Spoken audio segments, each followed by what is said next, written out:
Sounds like something straight out of a conspiracy theory, right?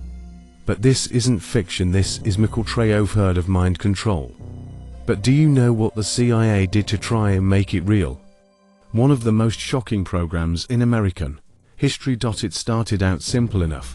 The CIA, desperate to beat the Soviet Union in the Cold War, wanted to unlock the secrets of the human mind.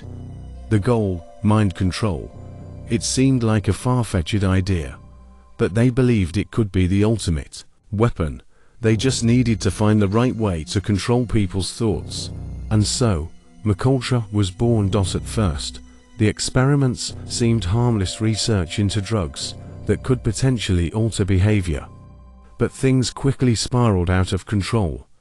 What was supposed to be a controlled study became a twisted nightmare. Now, the question is, how far did they go? Well, let me take you down the rabbit hole. In the early 1950s, the CIA started experimenting with LSD, convinced that the drug could be used to manipulate human consciousness. But what seemed like a scientific experiment would soon reveal a darker reality. Subjects, often unsuspecting civilians, were dosed with LSD without their knowledge. They were not told they were part of a government experiment. And worse, the CIA kept them in the dark, literally. Prisoners, soldiers, and even civilians were used as guinea pigs. No warning, no consent. But what did the CIA expect to achieve? Simple: brainwashing, a perfect soldier, a mindless puppet with no will of their own. Imagine being told to do anything without questioning it. It sounded like a dream for the CIA, but the consequences were horrifying. They didn't stop at just LSD. They started experimenting with hypnosis, electroshock therapy, and even sensory deprivation, all to create the perfect mind control agent. But here's where it gets even darker, because the results weren't what they hoped for. Soon, reports started to emerge. Scientists were warning that the experiments were causing irreversible damage to the subjects. People were suffering from psychosis, violent outbursts, and in some cases, complete mental breakdowns. And the CIA didn't stop. They covered it all up. They erased files. They destroyed evidence. They went to extreme lengths to ensure no one ever knew the true extent of the horrors they were inflicting on innocent people. But it gets worse. They didn't just experiment on random civilians. Top secret government officials were also part of the program. Soldiers, diplomats, and students. No one was safe. Even people like Frank Olson, a government scientist, fell victim. He was unknowingly dosed with LSD, and later, he jumped to his death from a hotel window. Was it a suicide? Or was he pushed? No one knows the government's official story. He had a mental breakdown from the LSD, but some believe he discovered something that made him a threat. But the most shocking revelation: the CIA was experimenting on themselves. Yes, you heard that right. The agency didn't just want to control others, they wanted to see as they could control themselves. Reports surfaced that CIA agents had been given LSD without their knowledge, part of a twisted self-experimentation program.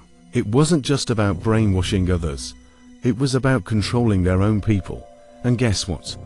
The CIA lost control. Agents started experiencing erratic behavior, paranoia, and delusions. They couldn't trust each other. They couldn't trust themselves. The line between reality and hallucination became blurred. Would you trust someone who couldn't even trust themselves? But it wasn't just about the CIA. There was something more sinister at play here, something bigger.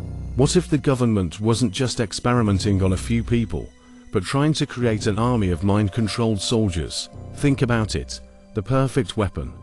No will of their own, no fear, no hesitation. And yet, something went wrong. In 1973, MKUltra was officially shut down. The CIA had to come clean, sort of. The program was so secretive, so dangerous, that the truth couldn't stay hidden forever. But when Congress finally began to investigate, they found something staggering. Thousands of documents were destroyed. All the evidence gone. The witnesses, many of them had no memory of what happened. Some had died under mysterious circumstances. The government had erased almost every trace of MKUltra. It was as if the program had never existed. But there were survivors. Victims who had been experimented on, who could still remember the horrors they faced, and they weren't staying silent anymore. They told the world their stories. One of those survivors was Dr. Sidney Gottlieb, the man behind much of MKUltra. In a rare, unfiltered moment, he admitted they'd gone too far. He said he never intended for the program to hurt people, but the damage was done.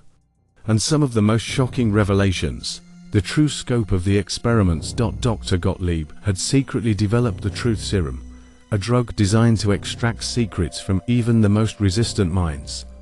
But in his pursuit of power, he had inadvertently unleashed chaos. People were broken, their lives shattered, their minds irreparably altered, and yet, the CIA still denies it all. As the years went by, MKUltra became just another conspiracy theory, another whisper in the dark. But the truth was out there. Some say the CIA didn't just give up on MKUltra, they continued it in secret. Is it possible? What if it's not just over yet? What if MKUltra never really ended, to be continued? So, what happened to those who survived? What's the real legacy of MKUltra? And could the CIA still be using these mind control techniques today on us, on the world? Could it be happening in secret, right now? And the most chilling question of all, are we being watched? The answers lie buried in government files. But some say they've been hidden too deep. And the truth, it's still out there. Stay tuned for part 2.